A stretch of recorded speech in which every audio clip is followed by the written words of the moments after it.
الحمد لله رب العالمين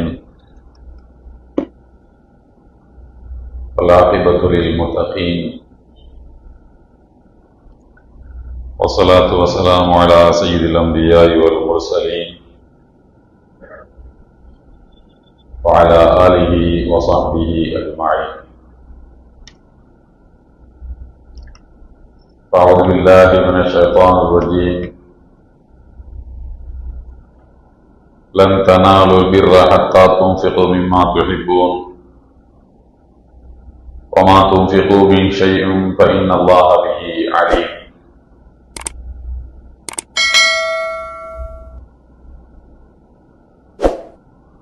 وقال رسول الله صلى الله عليه وسلم: حبس الأصل وصلول الثمرات. صدق الله العلي العظيم وصدق رسوله النبي الكريم. கண்ணியத்திற்குரிய பெரியோர்களே, அருமை சகோதரர்களே, எல்லாம் வல்ல அல்லாஹ்வினுடைய நல்லடியார்களே,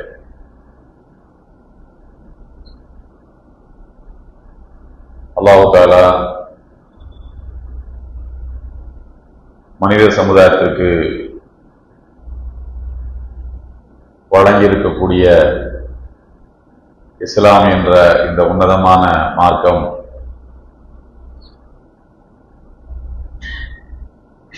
எந்த மனிதனையும் யாரும் வஞ்சித்து விடாதபடி, யாரும் யாருடைய எல்லைகளிலும் சென்று தலையிட முடியாதபடி,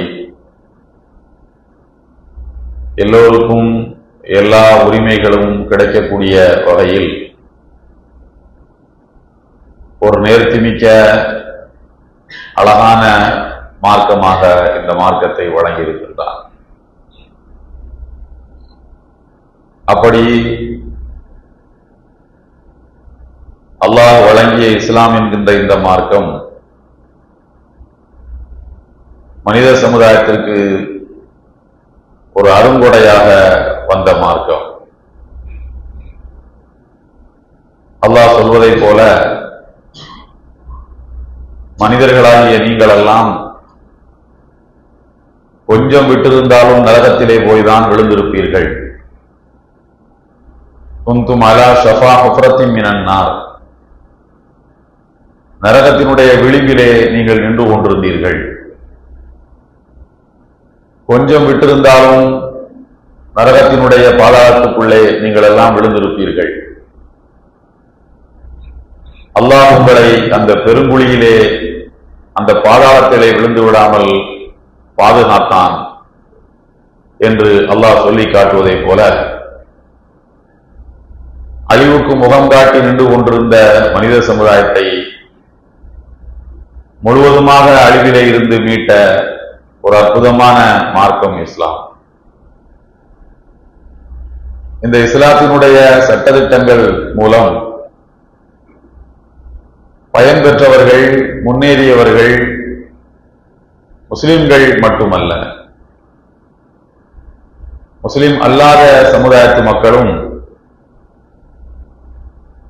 வாழ்வின் எந்த பகுதியிலே அவர்கள் இஸ்லாத்தின் சட்டதிட்டங்களை ஏற்றுக்கொண்டார்களோ அந்த பகுதியிலே அவர்கள் அழிவிலே இருந்து பாதுகாக்கப்பட்டிருக்கிறார்கள் என்பதற்கு வரலாற்றிலே ஏராளமான சான்றுகள் இருக்கின்றன. அந்த சான்றுகளில் சிலவற்றை நாம் பார்ப்பதற்கு முன்னால், கடந்த 8ஆம் தேதி நேற்றைக்கு முன்தினம் பாராளுமன்றத்தில் நம்முடைய ஒன்றிய அரசு வக்ஃபு சட்டங்களை திருத்தி ஒரு மசோதாவை தாக்கல் செய்திருப்பதை நாம் எல்லாம் அறிவோம். அப்படி திருத்தப்பட்டிருக்கக்கூடிய அந்த சட்டத்தின் வரிகள், அந்த மசோதாவினுடைய வரிகள் வக்ஃபு என்கின்ற அற நிறுவனத்தின் நோக்கத்தையே பாலடிக்கக்கூடிய வகையிலே அமைந்திருப்பதை நாம் உணர முடிகின்றது. வக்ஃப் வாரியத்தில் முஸ்லிம் அல்லாதவர்களும் இடம்பெற வேண்டும் என்பதும், வக்ஃப் நிலங்கள் எவை எவை என்பதை வரையறுக்கக்கூடிய இறுதி அதிகாரத்தை மாவட்ட ஆட்சித்தலைவருக்கு வழங்குவதும், இப்படி இன்னும் இதுபோல வக்ஃப் நிலங்களை எல்லாம் காலப்போக்கிலே கொஞ்சம் கொஞ்சமாக ஒன்றிய அரசு கபலீகரப்படுத்திக் கொள்ளக்கூடிய ஒரு தீய நோக்கத்தில் இந்த சட்டத்தை அல்லது இந்த மசோதாவை கொண்டு வந்திருப்பதை நாம் உணர முடியும். பொதுவாகவே நம்முடைய நாட்டின் வக்ஃப் சொத்துக்கள் என்பவை ரயில்வேக்கு அடுத்தபடியாக, பாதுகாப்புத்துறைக்கு அடுத்தபடியாக மூன்றாவது மிகப்பெரிய சொத்துக்களை கொண்ட ஒரு நிறுவனமாக வக்ஃப் என்கின்ற அந்த நிறுவனம், வக்ஃப் போர்டு இருந்து வருகிறது. இதனுடைய நிலங்களை எல்லாம் மத்திய அரசினுடைய பயன்பாட்டுக்கு அல்லது மத்திய அரசு யாரை விரும்புகிறதோ அவர்களுடைய பயன்பாட்டுக்கு எடுத்துக் கொடுப்பதற்கான ஒரு முன்முயற்சியாக இந்த சட்ட முன்வடிவை சட்ட நிபுணர்கள் பார்க்கின்றார்கள். நாம் இந்த நேரத்தில் இந்த சட்டத்தை எதிர்ப்பதோடு நின்று விடாமல், அது என்ன வக்ஃப் என்பது முஸ்லிம்களுக்கு மாத்திரம் உரியதா, அவை முஸ்லிம்களுக்கு மட்டும் சொந்தமானதுதானா, இந்த வக்ஃப் என்பதனுடைய வேறு என்ன, அது எங்கிருந்து வருகிறது என்பதையெல்லாம் இதர சமுதாய மக்களுக்கு எடுத்துரைப்பதற்கு நமக்கு கிடைத்திருக்கக்கூடிய ஒரு அரிய வாய்ப்பாக இந்த வாய்ப்பை நாம் பயன்படுத்திக் கொள்ள வேண்டும். ரசூலுல்லாஹி ஸல்லல்லாஹு அலைஹி வஸல்லம் அவருடைய காலத்தில்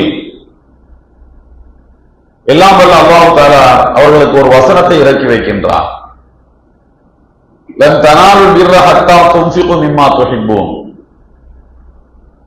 நீங்கள் உங்கள் செல்வங்களிலே எதை விரும்புகிறீர்களோ அந்த செல்வங்களை அல்லாஹ்வின் பாதையில் செலவு செய்தால்தான் நீங்கள் முழு நன்மையை பெற்றுக்கொள்ள முடியும் என்பது அந்த வசனம்.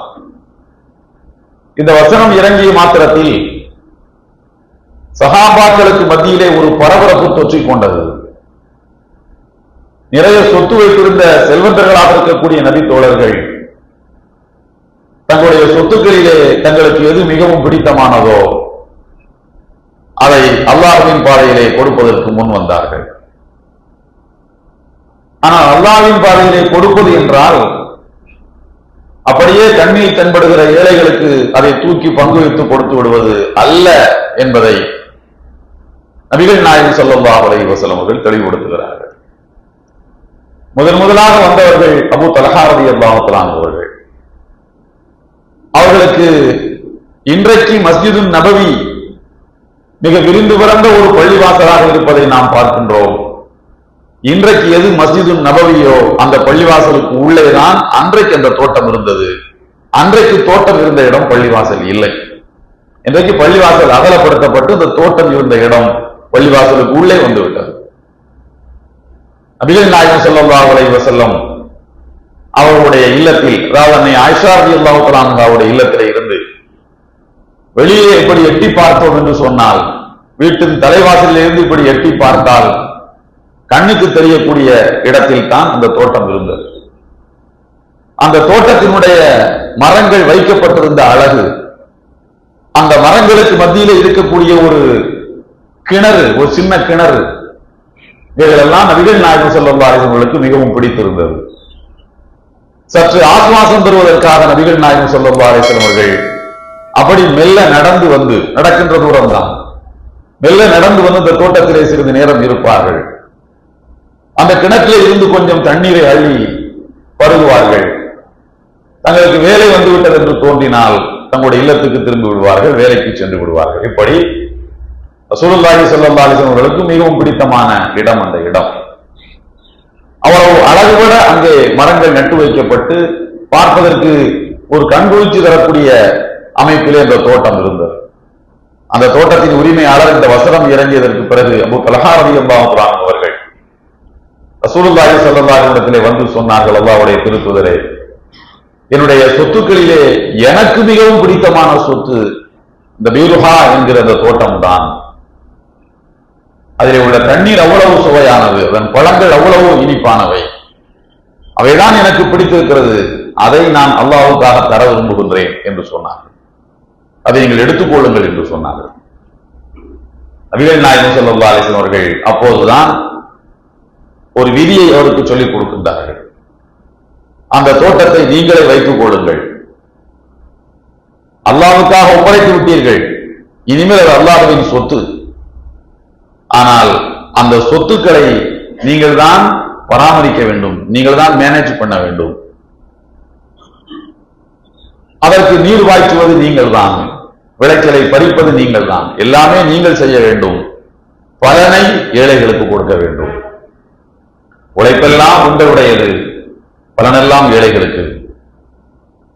இப்படி உங்கள் உழைப்பை நீங்கள் ஏழைகளுக்கு தருவது வக்ஃப் என்பது இப்படித்தான் நபிகள் நாயகம் ஸல்லல்லாஹு அலைஹி வஸல்லம் முதலாக உலகத்தில் உண்டாக்கினார். வக்ஃப் என்கிற வார்த்தைக்கு என்ன பொருள் என்றால் நிறுத்தி வைப்பது என்று பொருள். அலைவாய்ந்து வருகின்ற தண்ணீரை அணை போட்டு நிறுத்துவதற்கு பெயர் வக்ஃப். ஓடோடி வருகின்ற ஒரு மனிதனை பிடித்து இழுத்து நிறுத்துவதற்கு பெயர் வக்ஃப். அதுபோல அவருடைய செல்வத்தில் கரைபுரண்டு ஓடுகின்ற அந்த செல்வத்தை, அதிலிருந்து கிடைக்கின்ற வருமானத்தை ஒரு இடத்திலே நிறுத்தி வைத்து அதை ஏழைகளுக்கு மடைமாற்றி திருப்பி விடுகின்ற அந்த பணிக்கு பேர் தான் வக்ஃப். இன்னொரு நபித்தோழர் ஓடி வருகின்றார் இந்த வசனம் இறங்கியதற்கு பிறகு. அவர் யார் என்றால் உமர் ரலியல்லாஹு அன்ஹு அவர்கள். அல்லாஹ்வுடைய திருத்தூதரே, என்னுடைய சொத்துக்கள் எனக்கு மிகவும் பிடித்தமானது, லம் அஸ்பு மாலன், எனக்கு வேறு எந்த சொத்துக்களும் பெரிதாக சொல்லிக் கொள்வது போல் இல்லை. கைபர் போர் நடைபெற்ற வேளையில் யூதர்களிடமிருந்து கைப்பற்றப்பட்ட விளைச்சல் நிலங்களை அந்த போரில் வெற்றி பெற்ற முஸ்லிம்களுக்கு நீங்கள் பங்கு வைத்து தந்தீர்கள். அங்கே எனக்கு இருக்கக்கூடிய ஒரு தோட்டம் எனக்கு மிகவும் பிடித்தமான ஒரு தோட்டம். அந்த தோட்டத்தை நான் அல்லாஹ்வுக்காக வக்ஃப் செய்கின்றேன், நீங்கள் எடுத்துக்கொள்ளுங்கள், நான் என்ன செய்ய வேண்டும் என்று கேட்டார். நபிகள் நாயகம் ஸல்லல்லாஹு அலைஹி வஸல்லம் அவர்கள் உமர் ரலியல்லாஹு அன்ஹு சொன்னார்கள், ஹபுசுல் அசல், அசலை உன்னிடத்திலே நீ வைத்துக்கொள், மூலப்பொருளை உன்னிடத்திலே வைத்துக்கொள். சுபுல் சமரத், அதன் பலன்களை, அதன் விளைச்சல்களை, சுபுல் என்று சொன்னால் அல்லாஹ்வின் பாதையிலே நீ தந்து விடு என்று உமர் ரலியல்லாஹு அன்ஹு அவர்களுக்கு சொன்னார்கள். இப்படித்தான் வக்ஃப் என்பது ரசூலுல்லாஹி ஸல்லல்லாஹு அலைஹி வஸல்லம் காலத்தில் முதலாக உற்பத்தியாகின்றது, வருகின்றது. இன்றைக்கு உலகமெங்கும் ஒரு காட்டாற்று வெள்ளத்தை போல ஒரு மாபெரும் செல்வமாக வக்ஃப் இருக்கிறது என்று சொன்னால், முஸ்லிம்கள் தொடர்ந்து ஒரு ஆண்டு காலமாக வஞ்சிக்கப்படுகின்ற ஒரு நாட்டிலேயே மிகப்பெரிய மூன்றாவது சொத்து வக்ஃப் சொத்து என்று சொன்னால், நம்முடைய முன்னோர்களின் கொடைத்தன்மையை நினைத்தால் உண்மையிலே நமக்கு புல்லரிக்கின்றது. தன்னுடைய சொத்துக்களில் ஒரு பகுதியை அல்லாஹ்வுக்காக அர்ப்பணிப்பது, அதை தானே பராமரிப்பது, உடல் உழைப்பை அதிலே கொண்டு போய் கொட்டுவது, வேர்வையை சிந்துவது, பலனை தூக்கி ஏழைகளுக்கு கொடுப்பது என்றால் எவ்வளவு பெரிய ஒரு தியாக மனப்பான்மை இருந்தால் அது சாத்தியப்படும். உழைத்த உழைப்பிலே கூட மிகைப்படுத்தி காட்டி கூலியை ஏமாற்றி பெற்றுக் கொள்ளுகின்ற ஒரு உலகத்தில், செய்த வேலையை விட கூலி அதிகம் வேண்டும் என்பதற்காக முதலாளிகளை ஏமாற்றுகின்ற ஒரு உலகத்தில், செய்த வேலைகளினுடைய பலன்களை எல்லாம் ஒரு சொட்டு கூட அனுபவிக்காமல் அல்லாஹ்வுக்காக வாரி தருகின்ற அந்த பெருந்தன்மை என்று சொல்வதை விட அது பெருந்தன்மை என்று சொல்ல முடியாது. அல்லாஹ்வுடைய வார்த்தைகளுக்கு அப்படி அவர்கள் கட்டுப்பட்டு நின்ற அந்த கட்டுப்பாடு, இறைவனுக்கு அடங்கி செல்லுகின்ற அந்த பண்பு, ரசூலுல்லாஹி ஸல்லல்லாஹு அலைஹி வஸல்லம் வார்த்தைகளுக்கு கட்டுப்பட்டு செல்லுகின்ற அந்த உயரிய பண்பு, இதை என்னவென்று சொல்ல முடியும்? உலகத்திலே இதற்கு இணையான ஒரு சமுதாய அமைப்பை எந்த சீர்திருத்தவாதியும் உற்பத்தி செய்ததாக, நிலைநாட்டியதாக வரலாற்றிலே நாம் எங்கும் பார்க்க முடியாது. ஐரோப்பிய உலகத்திலே இருந்துதான் ட்ரஸ்ட் ஆக்ட் என்று சொல்வார்கள், அறக்கட்டளை சட்டங்கள். இன்றைக்கு ஊரெல்லாம் உலகமெல்லாம் அறக்கட்டளைகள் நிறைய இருக்கின்றன. இந்த அறக்கட்டளை சட்டங்கள் உலகத்துக்கு எங்கிருந்து வந்தன என்று கேட்டால் ஐரோப்பிய நாட்டைத்தான் கை காட்டுவார்கள். ஐரோப்பாவில் இருந்து அது இங்கே வந்தது. சென்ட் பிரான்சிஸ் மூலமாக வந்தது. சென்ட் பிரான்சிஸ் என்பவர் யார்? அவருக்கு இந்த சட்டங்கள் எப்படி தெரிந்தன? அவனுக்கு என்ன வானத்தில் இருந்தா மண்டையில உதித்தது அந்த உதிப்பு? சென்ட் பிரான்சிஸுக்கு எப்படி இந்த சட்டங்கள் தெரிந்தன என்றும் இன்னும் நாம் கொஞ்சம் வரலாற்றுக்குள்ளே நாம் தேடி போனோம் என்று சொன்னால் 13ஆம் நூற்றாண்டில் கிபி 1219 இந்த காலகட்டங்களிலே சிலுவை யுத்தங்கள் என்று சொல்வார்கள். கிறிஸ்தவர்களுக்கும் முஸ்லிம்களுக்கும் இடையில் நடைபெற்ற யுத்தத்தை தான் சிலுவை யுத்தம் என்று சொல்வார்கள். அந்த யுத்தம் நடந்தது முஸ்லிம்களிடம் இருந்த பைத்துல் முகத்தஸை தன் கைவசம் எடுத்துக் கொள்வதற்காக கிறிஸ்தவ பாதிரிமார்கள் மக்களை திரட்டி நடத்திய யுத்தங்களைத்தான் சிலுவை யுத்தங்கள் என்று சொல்வார்கள். சிலுவைகளை கையிலே சுமந்து கொண்டு அந்த யுத்தங்களை நடத்தினார்கள். பைத்துல் முகத்தஸை எடுத்துக்கொண்டார்கள். திரும்ப அதை சுல்தான் சலாஹுதீன் அய்யூபி முஸ்லிம்களுடைய கைகளிலே கொண்டு வந்து சேர்த்தார். வரலாற்றிலே சிலுவை யுத்தங்கள் என்றால் மிகவும் புகழ்மிக்கவை. அந்த சிலுவை யுத்தங்களிலே பங்கேற்ற சென்ட் பிரான்சிஸ் என்கின்ற அந்த கிறிஸ்தவ பாதிரியார் எகிப்துக்கு சென்று சண்டை போடுகிறார். சுல்தான் சலாஹுதீன் அய்யூபியினுடைய பூர்வீகம் எகிப்து நாடுதான். அங்கே நடைபெற்ற சண்டையில் எகிப்து என்பது இன்றைக்கும் நமக்கு எல்லாம் தெரியும். அந்த காசா பார்டர் இருக்கக்கூடிய அந்த ரஃபா பார்டர் என்று சொல்வது எகிப்துக்கும் காசாவுக்கும் இடையில் இருப்பதுதான் ரஃபா பார்டர். அங்கே நடைபெற்ற யுத்தத்தில் எகிப்தில் இருக்கக்கூடிய முஸ்லிம்கள் எல்லாம் சென்ட் பிரான்சிஸ் என்கிற அந்த கிறிஸ்தவ மத தலைவரை போர் கைதியாக பிடித்து சிறையிலே அடைக்கின்றார்கள். சிறையிலே அடைக்கப்பட்ட சென்ட் பிரான்சிஸ் அங்கே இருக்கக்கூடிய முஸ்லிம்களோடு பழகுகின்றார். சிறையில் இருக்கக்கூடிய புத்தகங்களோடு அவர் ஒரு உறவை வளர்த்துக் கொள்கின்றார். சிறை நூலகங்களுக்கு சென்று புத்தகங்களை படிக்கின்றார். அதில் எழுதப்பட்டிருக்கக்கூடிய கருத்துக்களை சிறையிலே புழங்கிக் கொண்டிருக்கக்கூடிய சிறை அதிகாரிகளாக இருக்கக்கூடிய முஸ்லிம்களோடு அவர் பகிர்ந்து கொள்கின்றார். பிறகு அங்கிருந்து அவர் ட்ரஸ்ட் ஆக்ட் என்கிற சட்டங்களை எல்லாம் இஸ்லாத்தினுடைய வக்ஃபு சட்டங்களில் இருந்து எடுத்து ஐரோப்பாவுக்கு அவர் அறிமுகப்படுத்தினார் என்று இஸ்லாமிக் ஜூரிஸ்பிரூடன்ஸ் என்கின்ற நூலில் வீர் மந்திர் என்கின்ற இன்டர்நேஷனல் கோர்ட் ஆஃப் ஜஸ்டிஸினுடைய துணைத் தலைவராக இருந்து பணியாற்றிய வீர் மந்திர் தன்னுடைய புத்தகத்தில் எழுதியிருக்கின்றார். இன்றைக்கு உலகமெல்லாம் ட்ரஸ்ட் என்று வைத்துக் கொண்டு இதை பயன்படுத்தி கிறிஸ்தவ உலகம் ஒரு பெரிய சாம்ராஜ்யத்தையே கட்டி எழுப்பிக் கொண்டிருக்கிறார்கள். இந்தியாவிலும் இந்தியாவுக்கு வெளியிலும் உலக நாடுகளிலும் என்று சொன்னால் இதற்கெல்லாம் அவர்களுக்கு ஒரு சிந்தனை திறப்பை தந்தது இஸ்லாம் தந்திருக்கக்கூடிய வக்ஃப் ஆக்ட் என்று சொன்னால் அதுதான் வரலாற்றின் யதார்த்தம், உண்மை. நாம் ஒரு நிமிடம் எண்ணி பார்க்கின்றோம், இஸ்லாம் இந்த உலகத்துக்கு இதையெல்லாம் தந்தது. முட்டுச்சந்தில் நின்று வழி தெரியாமல் திக்கி திணறி கொண்டிருக்கக்கூடிய மக்களுக்கு இஸ்லாம் எப்படியெல்லாம் வழிகாட்டியது என்று நாம் பார்த்தோம் என்றால் வக்ஃப் ஆக்ட் அதிலே மிகப்பெரிய ஒரு பங்களிப்பை தந்திருக்கிறது. இஸ்லாத்தினுடைய வக்ஃப் என்பது யாரோ சில செல்வந்தர்கள் தங்களுடைய வருமான கணக்குகளை ஏமாற்றி அரசுக்கு வரி தருவதில் இருந்து தப்பித்துக் கொள்வதற்காக உருவாக்கப்பட்டவை அல்ல. இஸ்லாத்தினுடைய வக்ஃபு சட்டங்கள் என்பவை அதற்காக வந்தவைகள் அல்ல. அது எதற்காக வந்தது என்று சொன்னால் ஏழைகளின் நலனுக்காக வந்தது. செல்வந்தர்கள் உழைத்து ஏழைகளுக்கு கொடுங்கள் என்கின்ற ஒரு வித்தியாசமான பார்வையை உலகத்துக்கு தந்தது. நீங்கள் உலகத்தில் எந்த நாட்டுக்கும் செல்லுங்கள், எந்த நாட்டின் சட்டத்தை நீங்கள் படியுங்கள், ஏழைகள் உழைத்து செல்வந்தர்களிடம் கூலியை பெறுவார்கள். செல்வந்தர்களும் தங்களை வளர்த்துக் கொள்வார்கள், ஏழைகளும் தங்களை பசியை போக்கிக் கொள்வார்கள்.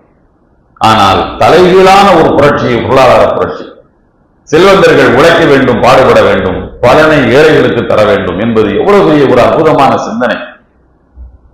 இந்த சிந்தனை ஒரு மனிதனுடைய இதயத்திலே உதித்திருக்க முடியுமா? ஒரு மனிதனுடைய மூளையிலே உதித்திருக்க முடியுமா? கண்டிப்பாக இருக்க முடியாது. அது அல்லாஹ்தான் ஏழைகளையும் செல்வந்தர்களையும் படைத்த அல்லாஹ் மனிதனுக்கு உகந்தளித்த உன்னத சட்டங்களிலே ஒன்றுதான் வக்ஃப். அதனுடைய பலனை அனுபவித்து போங்கள், அனுபவித்துக் கொண்டிருங்கள். யார் உங்களை தடுத்தது? ஐரோப்பிய உலகத்தை போல வக்ஃபு சட்டத்தை நீங்களும் எடுத்துக் கொள்ளுங்கள். அது தருகின்ற வழிகாட்டுதல்களிலே அறக்கட்டளைகளை நிறுவுங்கள். பலன்களை எந்த சமுதாயத்தின் செல்வந்தர்களும் தன் சமுதாயத்து மக்களுக்கு கொடுக்கட்டும். அதிலே முஸ்லிம்களுக்கு ஒன்றும் இழப்பில்லை, சொல்ல போனால் பெருமைதான். ஆனால் அதையெல்லாம் விட்டுவிட்டு நீங்கள் எதற்கு செல்வந்தர்கள் ஏழைகளை பற்றி கவலைப்படுகிறீர்கள், பிடுங்குகிறேன் பார் உங்களுடைய வக்ஃபு சொத்துக்களை என்று ஒரு அரசு சிந்திக்குமானால், அதற்காகவே அமெண்ட்மெண்டுகளை சட்ட திருத்தங்களை கொண்டு வருமானால், அதை ஒரு சமுதாயம் எத்தனை நாளைக்கு பார்த்துக் கொண்டிருக்கும்? இது உண்மையிலேயே மனித குலத்திற்கு எதிரான ஒரு சட்டம், முஸ்லிம்களுக்கு எதிரான சட்டம் என்று சொல்ல முடியாது. இது ஏழைகளுக்கு எதிரான சட்டம், மனித குலத்துக்கு எதிரான சட்டம். கொடுப்பதிலே ஒரு ஆசுவாசம் இருக்கிறது, கொடுப்பதிலே ஒரு மன திருப்தி இருக்கிறது, கொடுப்பதிலே ஒரு மகிழ்ச்சி இருக்கிறது, கொடுப்பதிலே ஒரு சந்தோஷம் இருக்கிறது. அந்த சந்தோஷத்தை செல்வந்தர்களிடமிருந்து பறித்து செல்வந்தர்களுக்கு ஒரு விதமான மன இறுக்கத்தை தருகின்றார். வாங்கி பயன்படுத்துவதில் ஏழைகளுக்கு ஒரு ரிலாக்ஸ் இருக்கிறது, ஏழைகளுக்கு வாழ்க்கை சிக்கலை தீர்த்துக் கொள்வதற்கான வழி இருக்கிறது. ஏழைகளை மேலும் வாழ்க்கை சிக்கலிலே தள்ளுவது, செல்வந்தர்களை மேலும் மேலும் மன இறுக்கத்திலே கொண்டு போய் தள்ளுவது, இவற்றை தவிர இந்த சட்டம் வேறு என்ன சாதித்து விட முடியும் என்று நாம் எண்ணி பார்க்க வேண்டிய ஒரு காலத்தில் இருக்கும். நீங்கள் உலக வரலாற்றை பார்த்தீர்கள் என்று சொன்னால், அமெரிக்காவிலே ஆண்ட்ரோ கார்னிஜி என்று சொல்வார்கள், ஒரு மிகப்பெரிய செல்வந்தர். ஆண்ட்ரோ கார்னிஜி 1880 பிற்பகுதி 1835 இருந்து 1919 வரைக்கும் வாழ்ந்தவர். அவர் தன்னுடைய வாழ்வினுடைய கடைசி 18 ஆண்டு காலத்தில், அதாவது 1901ஆம் ஆண்டிலிருந்து 19 வரைக்கும் கடைசி 18 ஆண்டு காலத்தில் தன்னுடைய சொத்துக்களிலே 90% சொத்துக்களை வைத்து அறக்கட்டளைகளை, அவர் பல்வேறு அறக்கட்டளைகளை நிறுவுகின்றார். அவரை எப்படி சொல்வார்கள்? One of the richest man in America. அமெரிக்காவினுடைய புகழ்மிக்க ஒரு செல்வந்தர் அவர். அப்படி அவர் அறக்கட்டளைகளை தொடங்கிய அந்த சொத்துக்களின் அளவு மாத்திரம் 5.2 பில்லியன்.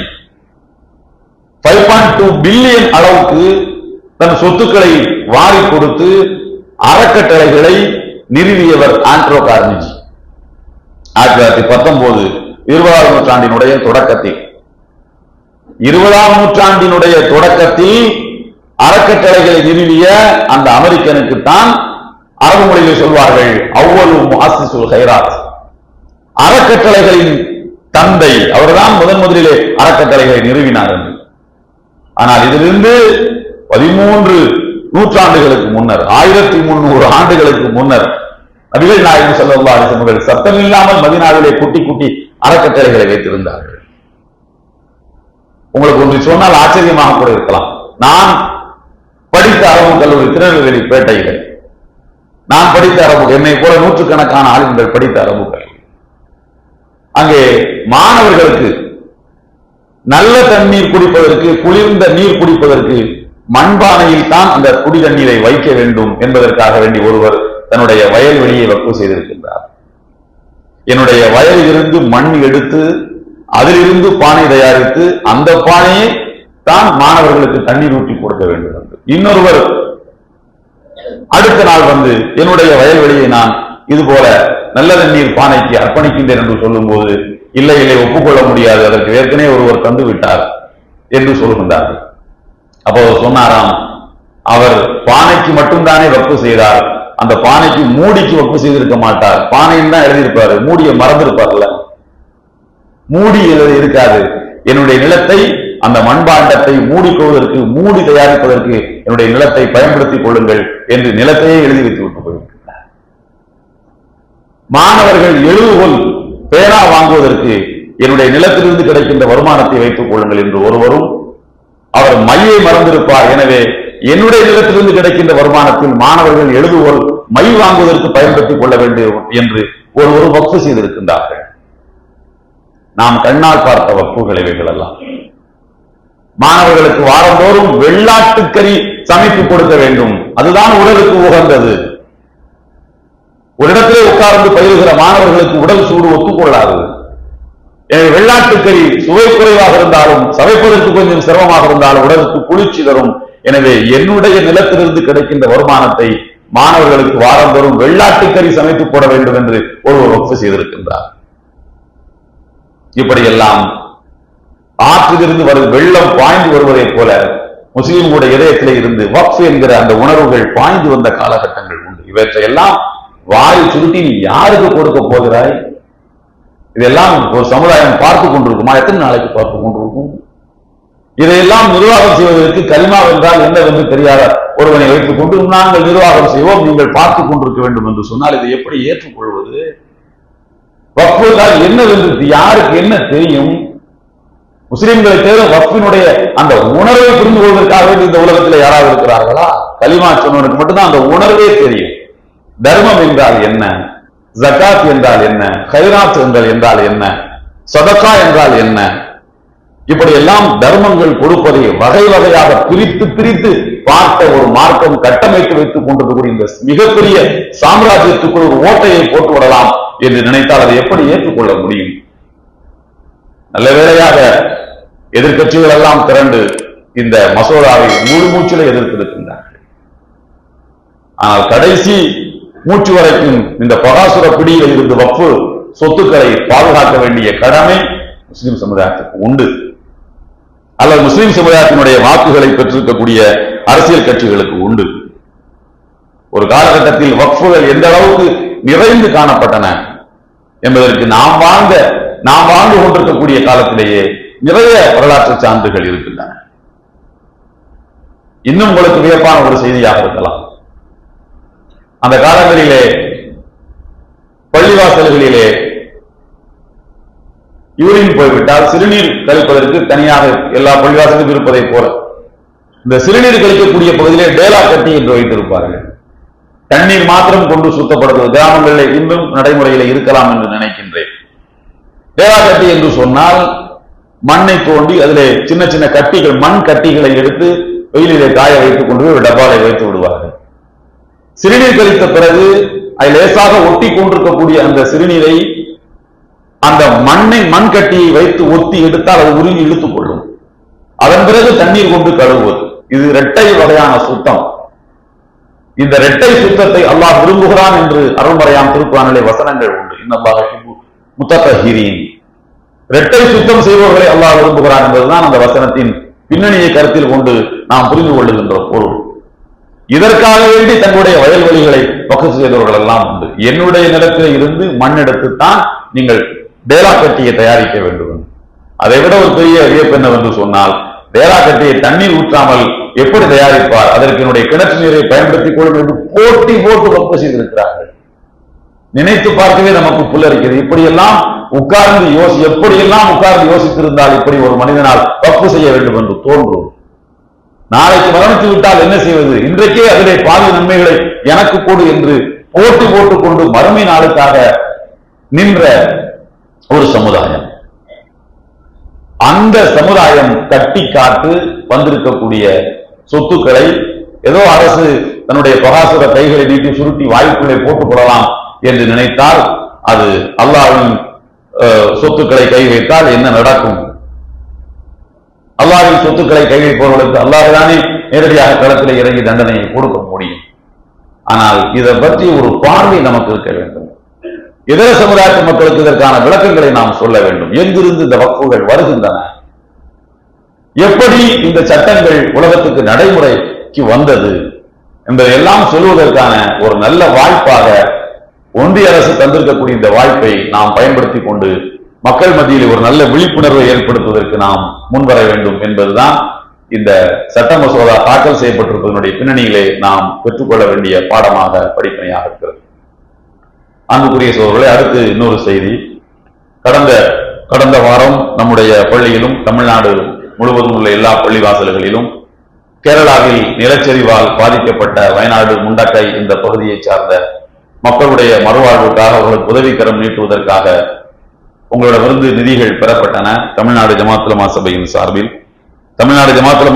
சார்பில் ஆய்வு குழு ஒன்று, எப்படிப்பட்ட உதவிகளை நம் மக்களுக்கு செய்யலாம் என்பதை பற்றிய ஆய்வு செய்வதற்கான குழு ஒன்று வயநாடு சென்றிருந்தது. இந்த குழுவிலே நானும் இடம்பெற்றிருந்தேன்.